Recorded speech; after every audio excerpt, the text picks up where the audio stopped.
Good morning, dear students. In this session, we are going to discuss about choice of forms of business organization.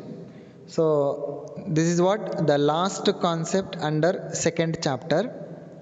So, under this concept, we are going to learn how to choose a form of organization which is best suitable to us.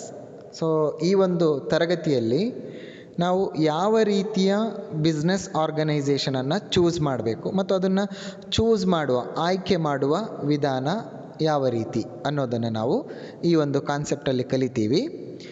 So ಇದು ಎರಡನೇ ಚಾಪ್ಟರಲ್ಲಿ last concept ಮಕ್ಕಳೇ. So let us begin with first point, that is cost and ease in setting up the organization. ಅಂದರೆ ಒಂದು ಆರ್ಗನೈಸೇಷನನ್ನು ನೀವು start ಮಾಡಬೇಕಾದ್ರೆ you have to observe at the cost of startup. ಅಂದರೆ ಒಂದು ಬಿಸ್ನೆಸ್ಸನ್ನು start ಮಾಡಬೇಕಾದ್ರೆ ಎಷ್ಟು ಕಾಸ್ಟ್ನ ಅವಶ್ಯಕತೆ ಇದೆ ಮತ್ತು ಅಲ್ಲಿ ಏನೆಲ್ಲ ಲೀಗಲ್ ಫಾರ್ಮ್ಯಾಲಿಟೀಸ್ ಬರುತ್ತೆ ಅನ್ನೋದನ್ನು ನೀವು ನೋಡಿಕೊಂಡು ಒಂದು ಸಂಸ್ಥೆಯನ್ನು ಸ್ಟಾರ್ಟ್ ಮಾಡಬೇಕು. So while starting a new organisation, so you have to give importance to cost of establishment and about its legal formalities. So let us take comparison between all the organisation. In that, sole proprietorship. Comparatively, the sole proprietorship is less expensive. We can say it is less expensive, and also it have minimum legal requirement, and also the scale of operation is very less when it is compared with the other type of business organization. So ಏಕ ವ್ಯಕ್ತಿ ವ್ಯಾಪಾರ ಸಂಸ್ಥೆ ಇದು ಬಹಳ ಸಣ್ಣ ಮೊತ್ತದ ಹಣದಲ್ಲಿ start ಮಾಡ್ಬೋದು ಮತ್ತು ಅಲ್ಲಿ ಕೆಲಸದ ವ್ಯಾಪ್ತಿ ಕೂಡ ತುಂಬ ಕಡಿಮೆ ಇರುತ್ತೆ ಹಾಗೂ ಲೀಗಲ್ ಫಾರ್ಮ್ಯಾಲಿಟೀಸ್, ರೂಲ್ಸ್ ಆ್ಯಂಡ್ ರೆಗ್ಯುಲೇಷನ್ಸ್ಗಳು ಕೂಡ ತೀರಾ ಕಡಿಮೆ ಇರುತ್ತೆ. ಅಂದರೆ ಬೇರೆ ರೀತಿಯ ಸಂಸ್ಥೆಯ ಜೊತೆಗೆ ನಾವು ಹೋಲಿಕೆ ಮಾಡಿದಾಗ. And if you take the case of partnership, ನೀವು ಪಾರ್ಟ್ನರ್ಶಿಪ್ ಬಗ್ಗೆ ಥಿಂಕ್ ಮಾಡೋದಾದರೆ it is also comparatively less expensive, minimum legal requirements are there, and also limited scale of operation is there, but little more when it is compare with the sole proprietorship. ಅಂದರೆ partnership ಸಂಸ್ಥೆಯಲ್ಲೂ ಕೂಡ ಕಡಿಮೆ ಬಂಡವಾಳದಲ್ಲಿ ಬಿಸ್ನೆಸ್ಸನ್ನು start ಮಾಡ್ಬೋದು, ಅಲ್ಲಿ legal formalities ಕೂಡ ತುಂಬ ಕಡಿಮೆ ಇರುತ್ತೆ ಮತ್ತು ಅದರ ಸ್ಕೇಲ್ ಆಫ್ ಆಪರೇಷನ್ ಕೂಡ ಕಡಿಮೆ ಇರುತ್ತೆ. ಆದರೆ ಸೋಲ್ ಪ್ರೊಪ್ರೈಟರ್ಶಿಪ್ ಜೊತೆಗೆ ಏಕವ್ಯಕ್ತಿ ವ್ಯಾಪಾರಿ ಸಂಸ್ಥೆಯ ಜೊತೆಗೆ ನೀವು ಕಂಪೇರ್ ಮಾಡಿದಾಗ, ಹೋಲಿಕೆ ಮಾಡಿದಾಗ ಸ್ವಲ್ಪ ಹೆಚ್ಚಿನ ಲೀಗಲ್ ಫಾರ್ಮ್ಯಾಲಿಟೀಸ್ ಎಲ್ಲಿರುತ್ತೆ? ಪಾರ್ಟ್ನರ್ಶಿಪ್ ಟೈಪ್ ಆಫ್ ಬಿಸ್ನೆಸ್ಸಲ್ಲಿ ಇರುತ್ತೆ. What about cooperative society and company? ಇವಾಗ ನಾವು ಕೋಆಪರೇಟಿವ್ ಸೊಸೈಟಿ ಮತ್ತು ಕಂಪನಿ ಬಗ್ಗೆ ಥಿಂಕ್ ಮಾಡೋಣ. So the registration is compulsory. ನೀವು ಕೋಆಪರೇಟಿವ್ ಸೊಸೈಟಿಯನ್ನು ಸ್ಟಾರ್ಟ್ ಮಾಡಬೇಕು ಅಂದರೆ, ಒಂದು ಕಂಪನಿಯನ್ನು ಸ್ಟಾರ್ಟ್ ಮಾಡಬೇಕು ಅಂದರೆ ಅಲ್ಲಿ ರಿಜಿಸ್ಟ್ರೇಷನ್ ಕಂಪಲ್ಸರಿ ಆಗಿರುತ್ತೆ. And it requires many legal requirements. So it requires to go through with the legal formalities. So ಅಲ್ಲಿ ತುಂಬ ಲೀಗಲ್ ಫಾರ್ಮ್ಯಾಲಿಟೀಸ್ಗಳು ಹೆಚ್ಚಿರುತ್ತೆ. And also, in order to start this type of business, you need more capital to be invested. ಅಂದರೆ ಹೆಚ್ಚಿನ ಒಂದು ಬಂಡವಾಳದ ಅವಶ್ಯಕತೆ ಕೂಡ ಇದೆ. ಸೊ ಇವಾಗ ಇದಿಷ್ಟು ಸಂಸ್ಥೆಯನ್ನು ಒಂದಕ್ಕೊಂದು ಕಂಪೇರ್ ಮಾಡಿದಾಗ ಬಂಡವಾಳದ ವಿಷಯದಲ್ಲಿ, ಅದೇ ರೀತಿ ಲೀಗಲ್ ಫಾರ್ಮ್ಯಾಲಿಟೀಸನ್ನು ನೋಡಿದಾಗ, ಅದೇ ರೀತಿ ಸ್ಕೇಲ್ ಆಫ್ ಆಪರೇಷನನ್ನು ನೋಡಿದಾಗ ಸೋಲ್ ಪ್ರೊಪ್ರೈಟರ್ಶಿಪ್ ಬಿಸ್ನೆಸ್ ಬೆಸ್ಟ್ ಅಂತ ಹೇಳ್ಬೋದು. So when compare all these kind of business organization, especially with the matter of capital investment as well as with regarding its legal formalities, and also with regarding its scale of operation. Comparatively, sole proprietorship type of business is one of the best type of business organization when it is compared with the partnership organization as well as with the cooperative societies and joint stock company. Okay, this is about investment, legal formality, as well as about scale of operation. Now let us move further to the second point, that is about liability, ಅಂದರೆ ಹೊಣೆಗಾರಿಕೆ, ಜವಾಬ್ದಾರಿ ಅಥವಾ ಸಾಲದ ಜವಾಬ್ದಾರಿ ಯಾವ ರೀತಿ ಇರುತ್ತೆ ಅಂತ ನೋಡುವ. In sole proprietorship type of business as well as in partnership type of business, the liability of the owner or the liability of the partner is unlimited. ಅಂದರೆ ಪಾರ್ಟ್ನರ್ ಅಥವಾ ಓನರ್ ಯಾರಿರ್ತಾರೆ ಅವರ ಲಯಬಿಲಿಟಿ ಅನ್ಲಿಮಿಟೆಡ್ ಆಗಿರುತ್ತೆ. Sometime, in order to repay the debt of the organization, the owner or partner have to sacrifice their personal asset. That is what the major limitation of the partnership business or sole proprietorship. So ವಿದ್ಯಾರ್ಥಿಗಳೇ, ಏಕವ್ಯಕ್ತಿ ವ್ಯಾಪಾರ ಸಂಸ್ಥೆ ಅಥವಾ ಪಾಲುಗಾರಿಕಾ ಸಂಸ್ಥೆ ಅಂದರೆ sole proprietorship ಅಥವಾ partnership ಸಂಸ್ಥೆ ಏನಿದೆ, ಈ ರೀತಿಯ ಸಂಸ್ಥೆಯಲ್ಲಿ ಸಾಲದ ಜವಾಬ್ದಾರಿ ಅನ್ಲಿಮಿಟೆಡ್ ಆಗಿರುತ್ತೆ. ಕೆಲವೊಂದು ಸಲ ಅವರು ತಮ್ಮ ವೈಯಕ್ತಿಕ ಆಸ್ತಿಯನ್ನು ಕೂಡ ಸಾಲವನ್ನು ತೀರಿಸೋದಕ್ಕೆ ಬಿಟ್ಟು ಕೊಡಬೇಕಾಗಿ ಬರುತ್ತೆ. ಇದು ಒಂದು ಸಮಸ್ಯೆ. ಯಾವ ರೀತಿಯ ಸಂಸ್ಥೆಯಲ್ಲಿರೋದು? Sole proprietorship as well as in partnership. Now let us think about Hindu family business. ಇವಾಗ ಒಂದು ಹಿಂದೂ ಫ್ಯಾಮಿಲಿ ಬಿಸ್ನೆಸ್ ಬಗ್ಗೆ ಥಿಂಕ್ ಮಾಡಿ. ಅಲ್ಲಿ ಕೂಡ ಈ ಸಮಸ್ಯೆ ಇರುತ್ತೆ, ಆದರೆ ಇಷ್ಟೊಂದು ಸಮಸ್ಯೆ ಇರೋದಿಲ್ಲ. The family members excluding the karta, all other family members having limited liability. Only the karta is responsible for unlimited liability. ಅಂದರೆ ಇಲ್ಲಿ ಫ್ಯಾಮಿಲಿಗೆ, ಈ ಹಿಂದೂ ಫ್ಯಾಮಿಲಿ ಬಿಸ್ನೆಸ್, ಈ ಥರದ ಬಿಸ್ನೆಸ್ಸಲ್ಲಿ ಅಲ್ಲಿ ಫ್ಯಾಮಿಲಿ ಹೆಡ್ ಯಾರಿರ್ತಾರೆ ಅವ್ರನ್ನ ನಾವು ಕರ್ತ ಅಂತ ಹೇಳಿ ಕರಿತೀವಿ. ದಟ್ ಪರ್ಟಿಕ್ಯುಲರ್ ಪರ್ಸನ್, ಆ ಒಂದು ನಿರ್ದಿಷ್ಟ ವ್ಯಕ್ತಿ ಯಾರಿದ್ದಾರೆ ಅವರ ಲಯಬಿಲಿಟಿ ಅನ್ಲಿಮಿಟೆಡ್ ಆಗಿರುತ್ತೆ. ಇನ್ನುಳಿದಂತೆ ಅಲ್ಲಿ ಯಾರೆಲ್ಲ ಫ್ಯಾಮಿಲಿ ಮೆಂಬರ್ಸ್ ಇದ್ದಾರೆ ಅವರ ಲಯಬಿಲಿಟಿ ಲಿಮಿಟೆಡ್ ಆಗಿರುತ್ತೆ. ಅಂದರೆ ಇಲ್ಲಿ ಫ್ಯಾಮಿಲಿ ಮೆಂಬರ್ಸಿಗೆ ಅಷ್ಟೊಂದು ರಿಸ್ಕ್ ಇರೋದಿಲ್ಲ. ಆ ಫ್ಯಾಮಿಲಿ ಹೆಡ್ ಯಾರಿರ್ತಾರೆ, ಮುಖ್ಯಸ್ಥ, ಆ ವ್ಯಕ್ತಿಗೆ ಮಾತ್ರ ಅನ್ಲಿಮಿಟೆಡ್ ಲಯಬಿಲಿಟಿ ಇರುತ್ತೆ. ಅವನು ಸಾಲವನ್ನು ತೀರಿಸೋದಕ್ಕೆ ತನ್ನ ವೈಯಕ್ತಿಕ ಆಸ್ತಿಯನ್ನು ಬಿಟ್ಟುಕೊಡುವ ಅವಶ್ಯಕತೆ ಕೂಡ ಬರುತ್ತೆ. But it is not applicable to family members. ಅಂದರೆ ಫ್ಯಾಮಿಲಿ ಮೆಂಬರ್ಸು ಅನ್ಲಿಮಿಟೆಡ್ ಲಯಬಿಲಿಟಿಗೆ ಜವಾಬ್ದಾರಿ ಆಗಿರೋದಿಲ್ಲ. Okay, then what about cooperative society and company? ಇದು ಇನ್ನೂ ಉತ್ತಮ ಅಂತ ಹೇಳ್ಬೋದು. It is what the best alternative when you think about liability. Cooperative society and companies, joint stock companies are one of the best alternative to choose. So ನೀವು liability ಬಗ್ಗೆ think ಮಾಡೋದಾದರೆ cooperative society ಮತ್ತು joint stock ಕಂಪನಿಗೆ ಹೋಗೋದು ತುಂಬ ಒಳ್ಳೆಯದು. ಯಾಕೆ? Why? Because the liability is limited to the extent of the share invested by particular, the investment made by the member in the shares of the company. It is limited that extent. ಅಂದರೆ ಅಲ್ಲಿ ಎಷ್ಟು ಇನ್ವೆಸ್ಟ್ಮೆಂಟನ್ನು ಮಾಡಿರ್ತಾರೆ members, ಅಂದರೆ ಶೇರಲ್ಲಿ ಏನು investment ಮಾಡಿರ್ತಾರೆ, ಆ ಇನ್ವೆಸ್ಟ್ಮೆಂಟಿಗೆ ಅವ್ರು ಏನು ಒಪ್ಕೊಂಡಿರ್ತಾರೆ ಅಷ್ಟಕ್ಕೆ ಮಾತ್ರ ಅವರ ಲಯಬಿಲಿಟಿ ಏನಾಗಿರುತ್ತೆ, ಸೀಮಿತ ಆಗಿರುತ್ತೆ. ಫಾರ್ ಎಕ್ಸಾಂಪಲ್, ನಿಮ್ಮಲ್ಲೇ ಯಾರೋ ಒಬ್ಬರು ಒಂದು ಸಂಸ್ಥೆಯ 10,000 ಅಮೌಂಟ್ ವ್ಯಾಲ್ಯೂ ಇರುವಂಥ ಶೇರ್ಸನ್ನು ತಗೋತೀರಾ ಅಂದರೆ ನಿಮ್ಮ ಲಯಬಿಲಿಟಿ ಆ 10,000 ರೂಪಾಯಿಗೆ ಮಾತ್ರ ಸೀಮಿತ ಆಗಿರುತ್ತೆ. ನೀವಲ್ಲಿ 1,00,000 ರೂಪೀಸ್ ಪೇಮೆಂಟ್ ಮಾಡಿ ಶೇರ್ ತಗೊಂಡಿದ್ರೆ ನಿಮ್ಮ ಲಯಬಿಲಿಟಿ ಆ 1,00,000ಗೆ ಮಾತ್ರ ಏನಾಗಿರುತ್ತೆ, ಸೀಮಿತ ಆಗಿರುತ್ತೆ. ಸಂಸ್ಥೆಯಲ್ಲಿ ಬರುವಂಥ ಹೆಚ್ಚುವರಿ ಸಾಲಕ್ಕೆ ನೀವು ರೆಸ್ಪಾನ್ಸಿಬಲ್ ಆಗಿರೋದಿಲ್ಲ. ಸೊ ಅಲ್ಲಿ ನಿಮ್ಮ ಲಯಬಿಲಿಟಿ ಲಿಮಿಟೆಡ್ ಆಗಿರುತ್ತೆ to the extent of the value of the share unpaid, ಅಂದರೆ ನೀವೇನು ಶೇರ್ ಅಮೌಂಟ್ ಪೇಮೆಂಟ್ ಮಾಡೋದಕ್ಕೆ ಪೆಂಡಿಂಗ್ ಇರುತ್ತೆ ಅಷ್ಟಕ್ಕೆ ಮಾತ್ರ ನಿಮ್ಮ ಲಯಬಿಲಿಟಿ ಲಿಮಿಟ್ ಆಗಿರುತ್ತೆ. Okay, this is about liability. ಇವಾಗ let us move further for third point, that is about continuity, ಅಂದರೆ ನಿರಂತರತೆ.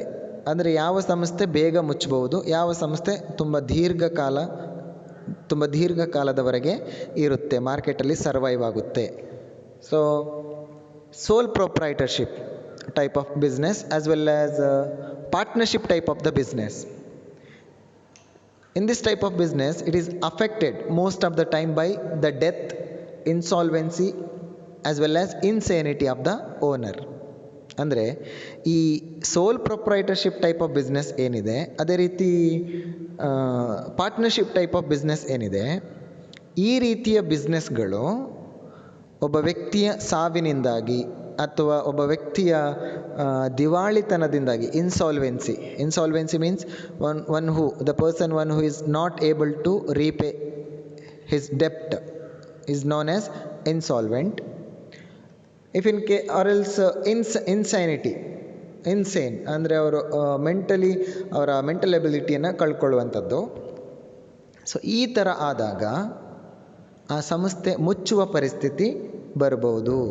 So there are chances of being liquidated, the business organization, due to the death of the owner or death of the partner or insolvency of the partner or owner. That is what the biggest problem in the partnership as well as in the sole proprietorship type of business. But when you think about the joint Hindu family business as well as cooperative society and joint stock company, ನೀವು Hindu family business ಬಗ್ಗೆ think ಮಾಡೋದಾದರೆ, ಅಥವಾ cooperative society ಬಗ್ಗೆ think ಮಾಡೋದಾದರೆ, ಅಥವಾ joint stock company ಬಗ್ಗೆ think ಮಾಡೋದಾದರೆ, ಅಲ್ಲಿ ಅದರ ನಿರಂತರತೆಗೆ ಅಥವಾ ಅದರ ಕಂಟಿನ್ಯೂಟಿಗೆ, ಅದರ ಮುಂದುವರಿಕೆಗೆ ಯಾವುದೇ ರೀತಿಯಾದಂಥ ಅಡೆತಡೆಗಳು ಅಷ್ಟಾಗಿ ಬರೋದಿಲ್ಲ. ಯಾವುದೋ ಒಬ್ಬ ಮೆಂಬರ್ ಅವನ ಸಾವು ಸಂಭವ ಆದರೆ ಅಥವಾ ಇನ್ಸಾಲ್ವೆಂಟ್ ಆದರೆ ಸಂಸ್ಥೆಗೆ ಅದರಿಂದ ಯಾವುದೇ ರೀತಿಯಾದಂಥ ತೊಂದರೆ ಆಗೋದಿಲ್ಲ. ಯಾವ ರೀತಿಯ ಸಂಸ್ಥೆಗೆ?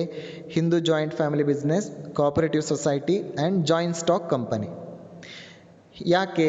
ಇವಾಗ ಹಿಂದೂ ಫ್ಯಾಮಿಲಿ ಬಿಸ್ನೆಸ್ಸಲ್ಲಿ ಕರ್ತ ಎಲ್ಲ ವ್ಯವಹಾರವನ್ನು ನೋಡ್ಕೋತಾನೆ. ಕರ್ತ ಅಕಸ್ಮಾತ್ ಸಡನ್ನಾಗಿ ಏನಾದರೂ ಸತ್ತೋದ್ರೆ ಅವನ ಪ್ಲೇಸಿಗೆ ನೆಕ್ಸ್ಟ್ ಎಲ್ಡೆಸ್ಟ್ ಫ್ಯಾಮಿಲಿ ಮೆಂಬರ್ಸ್ ಯಾರಿರ್ತಾರೆ, ದೊಡ್ಡವರು, ಅವ್ರು ಏನಾಗ್ತಾರೆ? ಅಲ್ಲಿ ಫ್ಯಾಮಿಲಿ ಹೆಡ್ ಆಗ್ತಾರೆ, ಕರ್ತ ಆಗ್ತಾರೆ. ಸೊ ಕೋಆಪರೇಟಿವ್ ಸೊಸೈಟಿಲಿ ಕೂಡ ಹಾಗೆ, ಅಲ್ಲಿ ಮೆಂಬರ್ಸ್ಗಳಿರ್ತಾರೆ, ಅಲ್ಲಿ ಒಂದು ಕಮಿಟಿ ಇರುತ್ತೆ. ಯಾರಾದರೂ ಮೆಂಬರ್ಸ್ ಬಿಟ್ಟೋದ್ರೆ ಆ ಪ್ಲೇಸ್ಗೆ ಇನ್ನೊಬ್ಬರು ಮೆಂಬರ್ಸ್ ಕೂಡ ಬರ್ಬೋದು. ಸೊ ಅದರಿಂದ ಏನು ಸಮಸ್ಯೆ ಆಗೋದಿಲ್ಲ. ಸೊ ವ್ಯಕ್ತಿಗಳ ಮೇಲೆ ಸಂಸ್ಥೆ ಡಿಪೆಂಡ್ ಆಗಿರೋದಿಲ್ಲ. ವ್ಯಕ್ತಿಗಳು ಬರ್ತಾರೆ, ವ್ಯಕ್ತಿಗಳು ಹೋಗ್ತಾರೆ. ಆದರೆ ಈ Hindu joint family business, cooperative societies ಮತ್ತು ಜಾಯಿಂಟ್ ಸ್ಟಾಕ್ ಕಂಪನೀಸ್ಗೆ ಅದರಿಂದ ಯಾವುದೇ ರೀತಿಯಾದಂಥ ತೊಂದರೆ ಆಗೋದಿಲ್ಲ. Fourth concept, that is management ability. So ಇವಾಗ ನೀವು ಒಂದು ಮ್ಯಾನೇಜ್ಮೆಂಟ್ ಎಬಿಲಿಟಿ ಬಗ್ಗೆ ಥಿಂಕ್ ಮಾಡೋದಾದರೆ, if you think about the management ability, which type of business organization is best? That is our point ನಾವು. ಸೊ ಇವಾಗ ಮ್ಯಾನೇಜ್ಮೆಂಟ್ ಎಬಿಲಿಟಿ ಬಗ್ಗೆ think ಮಾಡೋದಾದರೆ ಯಾವ ರೀತಿಯ business organization best? So sole proprietorship ಬಿಸ್ನೆಸ್ಸಲ್ಲಿ usually there will be single person considered as owner of the business, and he is gonna enjoy all the right towards profit as well as risk arised in the business organization. So sole ಪ್ರೊಪ್ರೈಟರ್ಶಿಪ್ಪಲ್ಲಿ ಒಬ್ಬನೇ ವ್ಯಕ್ತಿ ಇರ್ತಾನೆ. ಅಲ್ಲಿ ಎಷ್ಟೇ ಲಾಭ ಬರಲಿ, ಎಷ್ಟೇ problems ಬರಲಿ, ಅದನ್ನು ಒಬ್ಬನೇ ವ್ಯಕ್ತಿ ಏನು ಮಾಡ್ತಾನೆ, ಫೇಸ್ ಮಾಡ್ತಾನೆ. ಸೊ ಒಬ್ಬ ವ್ಯಕ್ತಿಯಿಂದ ನಾವು we cannot expect more expertise skill from a single person. ಅಂದರೆ ಒಬ್ಬ ವ್ಯಕ್ತಿಯಲ್ಲಿ ನಾವು ತುಂಬ ಸ್ಕಿಲ್ಸನ್ನು ಎಕ್ಸ್ಪೆಕ್ಟ್ ಮಾಡೋದಕ್ಕೆ ಸಾಧ್ಯ ಆಗೋದಿಲ್ಲ. ಓಕೆ, ಸೊ ಇಲ್ಲಿ ಪಾರ್ಟ್ನರ್ಶಿಪ್ ಟೈಪ್ ಆಫ್ ಆರ್ಗನೈಸೇಷನ್ ಆಗಿರ್ಬೋದು, ಅದೇ ರೀತಿ ಸೋಲ್ ಪ್ರೊಪ್ರೈಟರ್ಶಿಪ್ ಟೈಪ್ ಆಫ್ ಬಿಸ್ನೆಸ್ ಆಗಿರ್ಬೋದು. ಇಲ್ಲಿ ನಾವು ಮ್ಯಾನೇಜ್ಮೆಂಟ್ ಎಬಿಲಿಟಿಯನ್ನು ಜಾಸ್ತಿ ಎಕ್ಸ್ಪೆಕ್ಟೇಷನ್ ಮಾಡೋದಕ್ಕೆ ಸಾಧ್ಯ ಇಲ್ಲ. ಸೊ ಅದಕ್ಕೆ ಆ ಥರದ ಮ್ಯಾನೇಜ್ಮೆಂಟ್ ಎಬಿಲಿಟಿ ಅವಶ್ಯಕತೆ ಕೂಡ ಇಲ್ಲ. ದೆನ್ ಯಾಕೆ ಅದರ ಅವಶ್ಯಕತೆ ಇಲ್ಲ ಅಂತ ಹೇಳಿದ್ರೆ, ಅಲ್ಲಿ ಸೋಲ್ ಪ್ರೊಪ್ರೈಟರ್ಶಿಪ್ ಆಗಲಿ ಪಾರ್ಟ್ನರ್ಶಿಪ್ ಬಿಸ್ನೆಸ್ಸಲ್ಲಿ ಅಷ್ಟೊಂದು ಕಾಂಪ್ಲೆಕ್ಸ್ ಆಪರೇಷನ್ಸ್ಗಳೇನು ಅರೈಸ್ ಆಗೋದಿಲ್ಲ. ತುಂಬ ಕ್ಲಿಷ್ಟಕರವಾದಂಥ ಆ್ಯಕ್ಟಿವಿಟೀಸ್ ಆಗಲಿ ಟಾಸ್ಕ್ ಆಗಲಿ ಅಲ್ಲಿ ಅಷ್ಟಾಗಿ ನಮಗೆ ನೋಡೋದಕ್ಕೆ ಸಿಗೋದಿಲ್ಲ. ಅದಕ್ಕೆ ಪ್ರೊಫೆಷ್ನಲೈಸ್ಡ್ ಎಕ್ಸ್ಪರ್ಟೈಸ್ನ ಅವಶ್ಯಕತೆ ಇರೋದಿಲ್ಲ. ಸೊ ಆ ಥರ ನಿಮ್ಮಲ್ಲೇನಾದರೂ ಪ್ರೊಫೆಷ್ನಲೈಸ್ಡ್ ಮ್ಯಾನೇಜ್ಮೆಂಟ್ ಒಂದು ಎಕ್ಸ್ಪರ್ಟೈಸ್ನೆಸ್ ಇದ್ದರೆ, ಸೊ ನೀವೇನು ಮಾಡ್ಬೋದು, it is better to go for joint stock company. Okay, so the proprietorship or partnership may be suitable where the simplicity of operation allow even people with the limited skill. ಅಂದರೆ ನಿಮ್ಮ ಹತ್ರ ಹೆಚ್ಚಿನ skill ಇಲ್ಲದೆ ಇದ್ದಾಗ, ನಿಮ್ಮ ಹತ್ರ ಆ ರೀತಿಯ ಒಂದು ಮ್ಯಾನೇಜ್ಮೆಂಟ್ ಎಬಿಲಿಟಿ ಇಲ್ಲದೆ ಇರುವಾಗ ನೀವು ಸೋಲ್ ಪ್ರೊಪ್ರೈಟರ್ಶಿಪ್ ಬಿಸ್ನೆಸ್ಸನ್ನು ಚೂಸ್ ಮಾಡೋದು ಒಳ್ಳೆಯದು ಜಾಯಿಂಟ್ ಸ್ಟಾಕ್ ಕಂಪನಿಗಿಂತ. ನಿಮ್ಮ ಹತ್ರ ಮ್ಯಾನೇಜ್ಮೆಂಟ್ ಎಬಿಲಿಟಿ ಇದ್ದಾಗ ನೀವು ಜಾಯಿಂಟ್ ಸ್ಟಾಕ್ ಕಂಪನಿಯನ್ನು ಚೂಸ್ ಮಾಡೋದು ಬೆಸ್ಟ್ ಅಂತ ಇಲ್ಲಿ ಹೇಳುವಂಥದ್ದು. Next let us move further. The next point, that is capital consideration. So the companies are in a better position to collect the large amount of capital by issuing the shares. But with regarding the partnership firm, the advantages of the combined resources are there, but compared to companies, joint stock company, it is not so good. Okay, but in the sole proprietorship there is only one source, that is the owner of that particular organization for the capital. So ಇವಾಗ ನೀವು capital consideration ಅಂದರೆ ನೀವು capital ಬಗ್ಗೆ think ಮಾಡೋದಾದರೆ, ಬಂಡವಾಳ ಅಥವಾ ಹಣದ ಮೂಲದ ಬಗ್ಗೆ ನೀವು ಥಿಂಕ್ ಮಾಡೋದಾದರೆ, ನಿಮಗೆ ಜಾಯಿಂಟ್ ಸ್ಟಾಕ್ ಕಂಪನಿಯಲ್ಲಿ ಹೆಚ್ಚಿನ ಅವಕಾಶಗಳಿರುತ್ತೆ. There is more opportunities to collect the fund from different sources. It may be by issuing the shares or from the banking source or financing source, whatever may be the source, the chances are more with regarding joint stock company. ಅಂದರೆ ಅಲ್ಲಿ joint stock company ಏನು ಮಾಡ್ಬೋದು, share certificate issue ಮಾಡಿ ದುಡ್ಡು collect ಮಾಡ್ಬೋದು, ಬ್ಯಾಂಕ್ಸ್ಗಳಲ್ಲಿ loan ತೊಗೋಬೋದು, financial ಇನ್ಸ್ಟಿಟ್ಯೂಷನಲ್ಲಿ financial ಅಸಿಸ್ಟೆನ್ಸನ್ನು ತೊಗೋಬೋದು. ಆದರೆ ಪಾರ್ಟ್ನರ್ಶಿಪ್ ಬಿಸ್ನೆಸ್ ಬಗ್ಗೆ ಥಿಂಕ್ ಮಾಡಿದ್ರೆ, ಪಾರ್ಟ್ನರ್ಶಿಪ್ ಬಿಸ್ನೆಸ್ಸಲ್ಲಿ ಎಷ್ಟು ಜನ ಪಾರ್ಟ್ನರ್ಸ್ ಇದ್ದಾರೆ ಅಷ್ಟು ಜನ ಏನು ಮಾಡ್ತಾರೆ, ಇನ್ವೆಸ್ಟ್ಮೆಂಟ್ ಮಾಡ್ತಾರೆ. ಸೊ ಪಾರ್ಟ್ನರ್ಸನ್ನು ಬಿಟ್ಟರೆ ಅವರಿಗೆ ಬೇರೆ ಸೋರ್ಸ್ ಆಫ್ ಇನ್ಕಮ್ ಇರೋದಿಲ್ಲ. ಕೊನೆಯದಾಗಿ ನೀವು sole proprietorship type of organisation ಬಗ್ಗೆ ಥಿಂಕ್ ಮಾಡೋದಾದರೆ, ಅಲ್ಲಿ ಹಣದ ಮೂಲದ ಕೊರತೆ ಇದೆ. ಅಂದರೆ ಅಲ್ಲಿ ಒಬ್ಬ ಓನರ್ ಇರ್ತಾನೆ, ಸಿಂಗಲ್ ಓನರ್. ಏನೇ ಇನ್ವೆಸ್ಟ್ಮೆಂಟ್ ಬೇಕಾದರೂ ಆ ಒಬ್ಬ ವ್ಯಕ್ತಿನೇ ಮಾಡಬೇಕಾಗಿ ಬರುತ್ತೆ. ಸೊ ಇಲ್ಲಿ ಟೀಮ್ ವರ್ಕ್ ಇರೋದಿಲ್ಲ. ಜಾಯಿಂಟ್ ಸ್ಟಾಕ್ ಕಂಪನಿಯಲ್ಲಿ ಅಲ್ಲಿ ಟೀಮ್ ವರ್ಕ್ ಇರುತ್ತೆ. ಅಲ್ಲಿ ರಿಸ್ಕ್ ಬರಲಿ ಪ್ರಾಫಿಟ್ ಬರಲಿ, ಅಲ್ಲಿ ಎಷ್ಟು ನಂಬರ್ ಆಫ್ ಶೇರ್ ಹೋಲ್ಡರ್ಸ್ ಇದ್ದಾರೆ ಅಷ್ಟೂ ಜನನು ಅದರಲ್ಲಿ ದೇ ಟೇಕ್ ಪಾರ್ಟ್ ಅಲ್ವಾ, ಅವರು ಅದರಲ್ಲಿ ಇನ್ವಾಲ್ವ್ಮೆಂಟನ್ನು ತಗೋತಾರೆ, ಪಾರ್ಟನ್ನು ತಗೋತಾರೆ. So joint stock company best. ನೀವು ಕ್ಯಾಪಿಟಲ್ ಬಗ್ಗೆ ಥಿಂಕ್ ಮಾಡೋದಾದರೆ ಜಾಯಿಂಟ್ ಸ್ಟಾಕ್ ಕಂಪನಿ ಒಂದು ಬೆಸ್ಟ್ ಟೈಪ್ ಆಫ್ ಆರ್ಗನೈಸೇಷನ್ ಅಂತ ಹೇಳಿ ಕರಿಬೋದು. ಇನ್ನು sixth concept, that is degree of control, ನಿಯಂತ್ರಣ, the level of control. If you think about sole proprietorship as well as partnership type of business, in the sole proprietorship business, the single owner will have complete control over the all kind of the operations of the business organization. ಅಂದರೆ ಏಕ ವ್ಯಕ್ತಿ ವ್ಯಾಪಾರ ಸಂಸ್ಥೆಯಲ್ಲಿ ಆ ಒಬ್ಬನೇ owner ಯಾರಿರ್ತಾರೆ ಅವರಿಗೆ ಕಂಪ್ಲೀಟಾಗಿ ಸಂಸ್ಥೆಯ ಮೇಲೆ ನಿಯಂತ್ರಣ ಇರುತ್ತೆ, ಕಂಟ್ರೋಲ್ ಇರುತ್ತೆ. ಆ ಒಬ್ಬ ವ್ಯಕ್ತಿಯ ಕೈಯಲ್ಲೇ ಸಂಪೂರ್ಣ ನಿಯಂತ್ರಣ ಇರುತ್ತೆ. With regarding partnership type of business organization, partnership type of business ಆರ್ಗನೈಸೇಷನಲ್ಲಿ ಅಲ್ಲಿ ಎಷ್ಟು ಜನ ನಂಬರ್ ಆಫ್ ಪಾರ್ಟ್ನರ್ಸ್ ಇದ್ದಾರೆ ಅವರು ಎಲ್ರಿಗೂ ಕೂಡ ಆರ್ಗನೈಸೇಷನ್ ಮೇಲೆ ಕಂಟ್ರೋಲ್ ಇರುತ್ತೆ. ಕೆಲವೊಂದು ಸಲ ಆ್ಯಕ್ಟಿವ್ ಪಾರ್ಟ್ನರ್ಸ್ ಯಾರಿರ್ತಾರೆ ಅವರು ಜಾಸ್ತಿ ಕಂಟ್ರೋಲನ್ನು ಹೊಂದಿರ್ತಾರೆ. But with regarding joint stock company, ಅಂದರೆ ಇವಾಗ ನೀವು ಜಾಯಿಂಟ್ ಸ್ಟಾಕ್ ಕಂಪನಿ ಬಗ್ಗೆ ಥಿಂಕ್ ಮಾಡೋದಾದರೆ ಅಲ್ಲಿ ಬೋರ್ಡ್ ಆಫ್ ಡೈರೆಕ್ಟರ್ಸ್ ಇರ್ತಾರೆ ಇಡೀ ಸಂಸ್ಥೆಯನ್ನು ನೋಡ್ಕೊಳ್ಳೋದಕ್ಕೆ. ಅಲ್ಲಿ ಕಂಟ್ರೋಲ್ ಅನ್ನುವಂಥದ್ದು ಒಬ್ಬ ವ್ಯಕ್ತಿಯ ಕೈಯಲ್ಲಿ ಕಾನ್ಸಂಟ್ರೇಟ್ ಆಗಿರೋದಿಲ್ಲ, ಅದು ಬೇರೆ ಬೇರೆ ರೀತಿಯಲ್ಲಿ ಆ ಒಂದು ವರ್ಕ್ ಏನಾಗಿರುತ್ತೆ ಡಿವೈಡ್ ಆಗಿರುತ್ತೆ. So division of work will be there under joint stock company, responsibilities as well as work will be divided among the several members. ಅಂದರೆ ಅಲ್ಲಿ ಬೋರ್ಡ್ ಆಫ್ ಡೈರೆಕ್ಟರ್ಸ್ ಅಂತ ಇರ್ತಾರೆ, ಅವ್ರನ್ನ ನಾವು ಆ್ಯನ್ಯುವಲ್ ಜನರಲ್ ಬಾಡಿ ಮೀಟಿಂಗಲ್ಲಿ ಚೂಸ್ ಮಾಡ್ತೀವಿ, election ಮಾಡಿ select ಮಾಡ್ತೀವಿ. ಆ ಬೋರ್ಡ್ ಆಫ್ ಡೈರೆಕ್ಟರ್ಸು ಇಡೀ ಕಂಪ್ನಿಯ ಕಂಪ್ಲೀಟ್ ಜವಾಬ್ದಾರಿನ ವಹಿಸ್ಕೊಂಡಿರ್ತಾರೆ. ಅವ್ರ ಕೈ ಕೆಳಗಡೆ ಒಂದು ಟಾಪ್ ಮ್ಯಾನೇಜ್ಮೆಂಟ್ ಇರುತ್ತೆ. ಅವರು ಮುಖ್ಯ ಕೆಲಸಗಳನ್ನೆಲ್ಲ ಕಾರ್ಯಗಳನ್ನು ಅವ್ರು ನೋಡ್ಕೋತಾರೆ.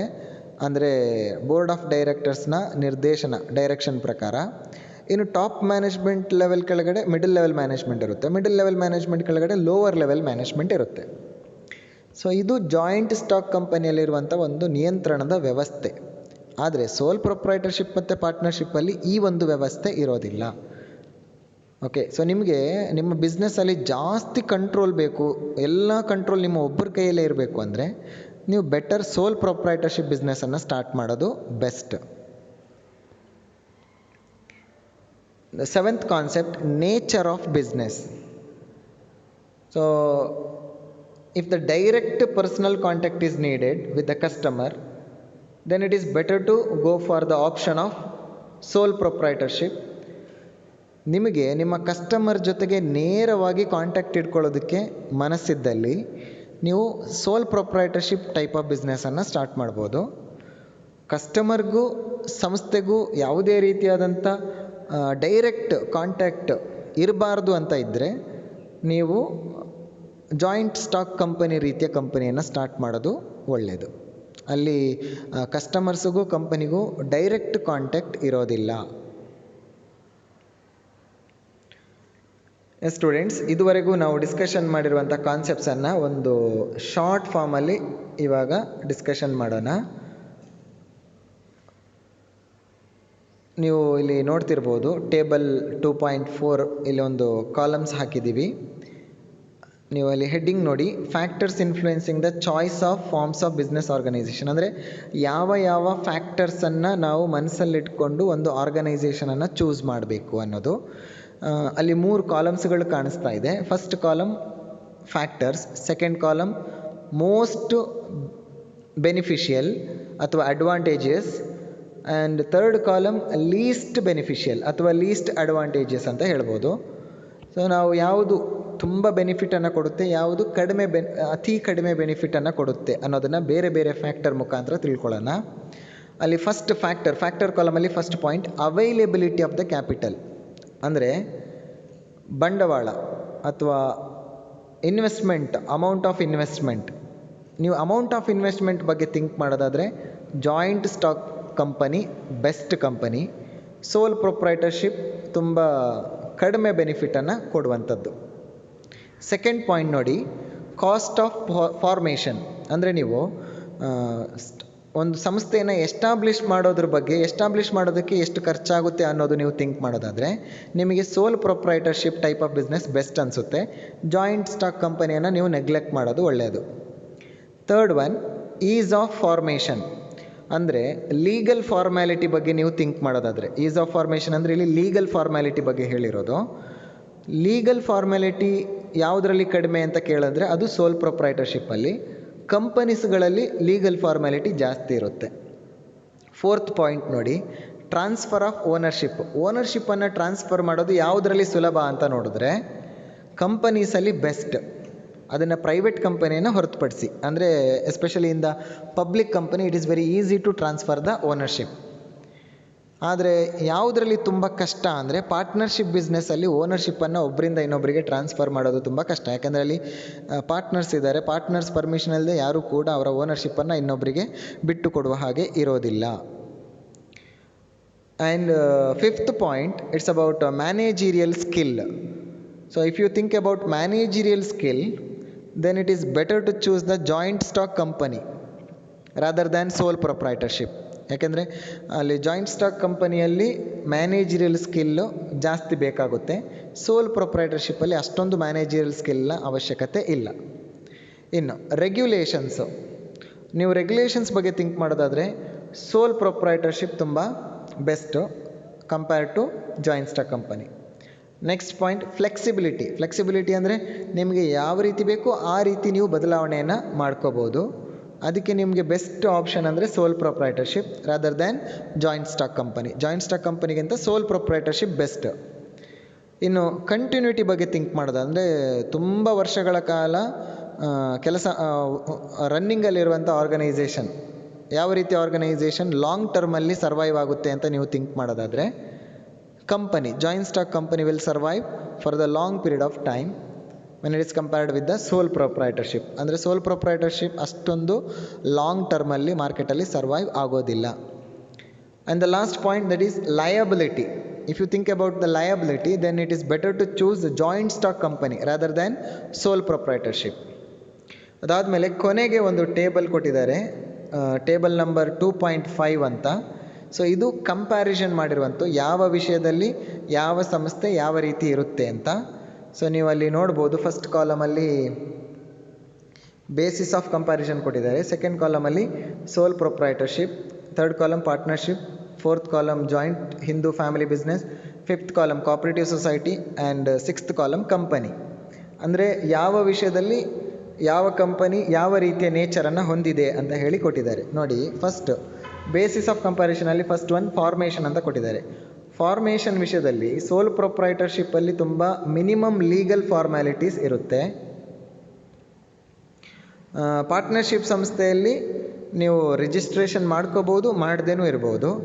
ಜಾಯಿಂಟ್ ಹಿಂದೂ ಫ್ಯಾಮಿಲಿ ಬಿಸ್ನೆಸ್ಸಲ್ಲಿ ಕೂಡ ಲೀಗಲ್ ಫಾರ್ಮ್ಯಾಲಿಟಿ ಕಮ್ಮಿ ಇರುತ್ತೆ, ರಿಜಿಸ್ಟ್ರೇಷನ್ ಕೂಡ ತುಂಬ ಸುಲಭ. ಇನ್ನು ನೀವು ಕೋಆಪರೇಟಿವ್ ಸೊಸೈಟಿ ಬಗ್ಗೆ ಥಿಂಕ್ ಮಾಡೋದಾದರೆ registration compulsory and there is greater legal formality, ಅಲ್ಲಿ ಲೀಗಲ್ ಫಾರ್ಮ್ಯಾಲಿಟಿ ತುಂಬ ಜಾಸ್ತಿ ಇರುತ್ತೆ. ಇನ್ನು ನೀವು ಜಾಯಿಂಟ್ ಸ್ಟಾಕ್ ಕಂಪನಿ ಬಗ್ಗೆ ಥಿಂಕ್ ಮಾಡೋದಾದರೆ ರಿಜಿಸ್ಟ್ರೇಷನ್ ಇಲ್ಲಿ ಕೂಡ ಕಂಪಲ್ಸರಿ ಮತ್ತು ತುಂಬ ಲೆಂತಿ ಮತ್ತು ಎಕ್ಸ್ಪೆನ್ಸಿವ್ ಲೀಗಲ್ ಫಾರ್ಮ್ಯಾಲಿಟೀಸ್ ಇರುತ್ತೆ ಮಕ್ಕಳೇ. ಇನ್ನು ಸೆಕೆಂಡ್ ವಿಷಯ ನೀವು ಥಿಂಕ್ ಮಾಡಿ, ಮೆಂಬರ್ಶಿಪ್ ವಿಷಯದಲ್ಲಿ ನೀವು ಥಿಂಕ್ ಮಾಡೋದಾದರೆ sole proprietorship there will be only single owner and in the partnership minimum ಇಬ್ಬರು ಇರಬೇಕು, ಮ್ಯಾಕ್ಸಿಮಮ್ 50 ಜನ. ಜಾಯಿಂಟ್ ಹಿಂದೂ ಫ್ಯಾಮಿಲಿ ಬಿಸ್ನೆಸ್ಸಲ್ಲಿ ಅಟ್ಲೀಸ್ಟ್ ಇಬ್ಬರು ಇರಬೇಕು, ಮ್ಯಾಕ್ಸಿಮಮ್ ಅಲ್ಲಿ ಲಿಮಿಟ್ ಇಲ್ಲ, ಎಷ್ಟು ಜನ ಫ್ಯಾಮಿಲಿ ಮೆಂಬರ್ಸ್ ಇದ್ದಾರೆ ಅವರೆಲ್ಲರೂ ಕೂಡ ಅಲ್ಲಿ ಮೆಂಬರ್ಸ್ ಆಗ್ಬೋದು. ಕೋಆಪರೇಟಿವ್ ಸೊಸೈಟಿ ಬಗ್ಗೆ ನೀವು ಥಿಂಕ್ ಮಾಡೋದಾದರೆ ಅಲ್ಲಿ ಮಿನಿಮಮ್ 10 ಅಡಲ್ಟ್ಸ್ ಇರಬೇಕು, ಮ್ಯಾಕ್ಸಿಮಮ್ ಎಷ್ಟಿರಬೇಕು ಅಂತ ಅದಕ್ಕೆ ಲಿಮಿಟ್ ಇಲ್ಲ. ನೀವು ಕಂಪನಿ ಬಗ್ಗೆ ಜಾಯಿಂಟ್ ಸ್ಟಾಕ್ ಕಂಪನಿ ಬಗ್ಗೆ ಥಿಂಕ್ ಮಾಡೋದಾದರೆ ಮಿನಿಮಮ್ ಇಬ್ಬರು ಇರಬೇಕು, ಮತ್ತು ಪಬ್ಲಿಕ್ ಕಂಪನಿಯಲ್ಲಾದರೆ ಮಿನಿಮಮ್ 7 ಮೆಂಬರ್ಸ್ ಇರಬೇಕು. ಇನ್ನು ಪ್ರೈವೇಟ್ ಕಂಪನಿಯಲ್ಲಿ ಮ್ಯಾಕ್ಸಿಮಮ್ 200 ಇರ್ತಾರೆ, ಪಬ್ಲಿಕ್ ಕಂಪನಿಯಲ್ಲಿ ಮ್ಯಾಕ್ಸಿಮಮ್ ಅದಕ್ಕೆ ಲಿಮಿಟ್ ಇಲ್ಲ, ಅನ್ಲಿಮಿಟೆಡ್. ಇನ್ನು ನೀವು ಕ್ಯಾಪಿಟಲ್ ಕಾಂಟ್ರಿಬ್ಯೂಷನ್ ಬಗ್ಗೆ ಥಿಂಕ್ ಮಾಡೋದಾದರೆ ಸೋಲ್ ಪ್ರೊಪ್ರೈಟರ್ಶಿಪ್ಪಲ್ಲಿ ಫಿನಾನ್ಸ್ ತುಂಬ ಲಿಮಿಟೆಡಲ್ಲಿರುತ್ತೆ, ಯಾಕೆಂದರೆ ಅಲ್ಲಿ ಒಬ್ಬನೇ ಓನರ್ ಇರೋದ್ರಿಂದ ಇನ್ವೆಸ್ಟ್ಮೆಂಟ್ ಕೂಡ ಕಡಿಮೆ ಇರುತ್ತೆ.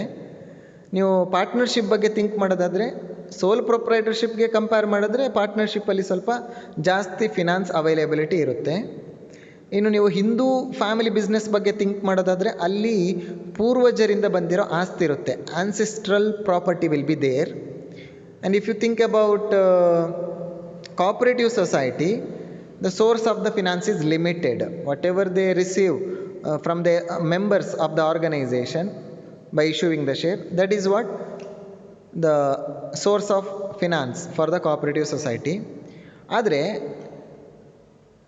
with regarding joint stock company, the source of finance will be very huge. ಅಂದರೆ ಅಲ್ಲಿ ನಂಬರ್ ಆಫ್ ಮೆಂಬರ್ಸ್ ಅನ್ಲಿಮಿಟೆಡ್ ಆಗಿರ್ತಾರೆ ಮತ್ತು ಜಾಯಿಂಟ್ ಸ್ಟಾಕ್ ಕಂಪನಿಗಳಿಗೆ ಜಾಸ್ತಿ ಪ್ರಿಫರೆನ್ಸನ್ನು ಕೊಡ್ತಾರೆ ಮಾರ್ಕೆಟಲ್ಲಿ, ಸೊ ದಟ್ ಅಲ್ಲಿ ಫಿನಾನ್ಷಿಯಲ್ ಅವೈಲಬಿಲಿಟಿ ಕೂಡ ತುಂಬ ಜಾಸ್ತಿ ಇರುತ್ತೆ.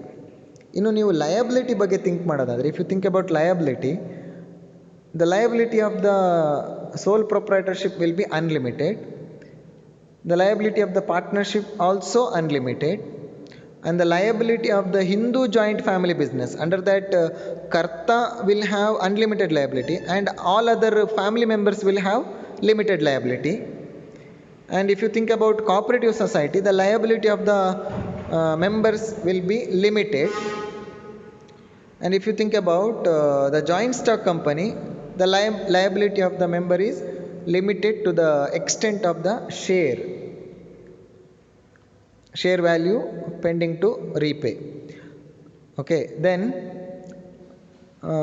Control and management. ಇವಾಗ ಕಂಟ್ರೋಲ್ ಮತ್ತು ಮ್ಯಾನೇಜ್ಮೆಂಟ್ ಬಗ್ಗೆ ಥಿಂಕ್ ಮಾಡೋದಾದರೆ ಸೋಲ್ ಪ್ರೊಪ್ರೈಟರ್ಶಿಪ್ಪಲ್ಲಿ complete control will be lies in the hands of single owner. ಅಂದರೆ ಆ ಸಿಂಗಲ್ ಓನರ್ ಯಾರಿರ್ತಾರೆ ಅವ್ರ ಕೈಯಲ್ಲಿ ಕಂಪ್ಲೀಟ್ ಕಂಟ್ರೋಲ್ ಇರುತ್ತೆ.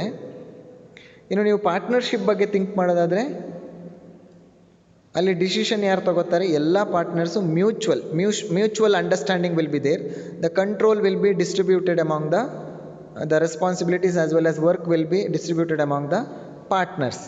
Okay, then under Hindu family business, the Karta will have complete control over the family business. And in the cooperative society, there will be a committee, elected committee, managing committee, that is known as managing committee. That managing committee is responsible for all other controlling activity. And under joint stock company, there will be no much relationship between the real owners and the management. The management, they are known as board of directors. They are having all the control with regarding the business aspects.